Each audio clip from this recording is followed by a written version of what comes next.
ఇవాళ ఒక్కటే క్రాంతి అన్న, ఏం లేదు. ఈ జెండా తీసి ఇట్లా పక్కకు పెట్టి టీఆర్ఎస్ పోతే కాంగ్రెస్ని తిడతారు. ఇక కాంగ్రెస్ నుంచి టీఆర్ఎస్ వదిలేసి కాంగ్రెస్ వేసుకుంటే టీఆర్ఎస్ని తిడతారు, బీజేపీని తిడతారు. ఈ జెండా మారినప్పుడే మనిషి క్యారెక్టర్ మారుతుంది. మేము ఏ జెండా మారలేదు. మన రీసెంట్గా ఏమైందన్న, అంబర్పేట నియోజకవర్గంలో నాకు టికెట్ వస్తలేదని, అంటే పోతుందని తెలిసినాక ఒక రైతు గుర్తు పార్టీ ఇండిపెండెంట్ వేద్దామని పోయినా.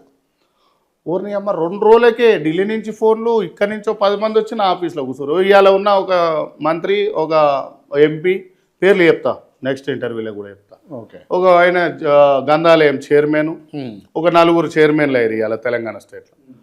బాస్ మాట్లాడుతున్నాడు, రేవంత్ అన్న మీరు బాస్ మాట్లాడుతున్నాడు, ఫోన్ మాట్లాడు.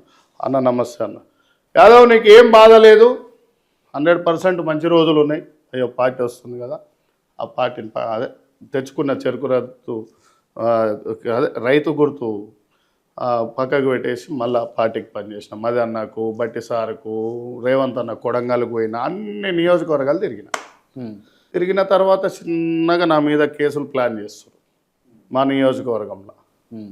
పోలీసు వాళ్ళు అన్నారంట, పోయినా సార్ డీసీపీ గారు, అయ్యో ఆయన ట్రాక్ చెక్ చేసి ఎక్కడ కూడా మైనస్ లేదు, ఈ చిన్న కేసు కూడా లేదు, ఏ రకంగా ఇరికియాలని చెప్పేసి కూడా వాళ్ళు భజన పడుతారు.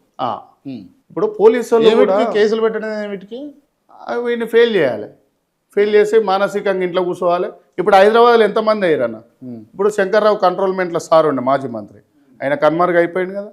ముఖేష్ గౌడ్ సారు ఫ్యామిలీ బయటకు వచ్చి ఇలా హైదరాబాద్ మేయర్లు 3 కొట్టొచ్చు.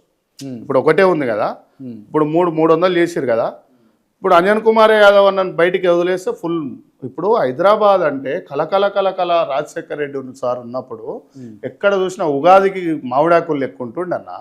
ఇలా లెక్క నన్ను అవుపిస్తుందా అన్న బ్యానర్లు?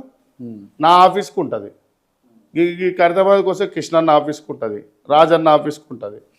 అటు పోతే ఎల్బినార్ పోతే మా బద్దుల వెంకటేశ్వర, రామ్మోహన్ గౌడ్ అప్పుడు ఇక వేరే పార్టీలకు పోయి మళ్ళీ వచ్చింది. కానీ సో ఇట్లా ఉప్పలు పోతే పరమేశ్వర్ రెడ్డికి, అటు పోతే జంగయ్య యాదవ్ అంటే మజిలేష్ యాదవ్ మేడ్చల్, ఇట్లా అవతలి పోతే భువనగిరి కుమ్మం ఉంటుండే, అవతలి పోతే బీర్లా ఐలాండ్ ఉంటుండే, అవతలి పోతే ఇంకో ఆయన ఇట్లా ఉంటుండే, జంగారాఘవరెడ్డి, నాయన రాజేందర్ రెడ్డి, అటు పోతే పరకాలో గండ్ర సత్యనారాయణ, ఇట్లా సంథింగ్ ఉంటుండే. సో ఇక్కడ ఏమీ లేదన్నా, అసలు పార్టీ కార్యకర్తను పట్టించుకునేటోడు లేడన్న ఇవాళ.